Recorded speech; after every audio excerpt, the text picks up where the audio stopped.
Hello and welcome to Zimstate Media.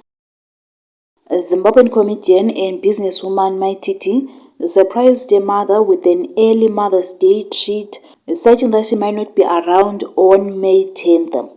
She called her mom to the spa, saying she has something to discuss, then gifted him a beautiful hamper, flowers, a new dress, 100 United States dollars for fuel, and a full spa day. She wasn't expecting it at all. This is what we're doing here for mothers on Mother's Day at our spa. I had to start with my own.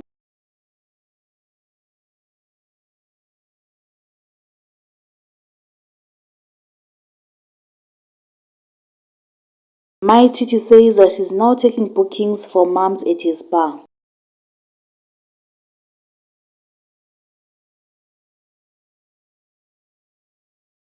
For more stories, please do like and subscribe.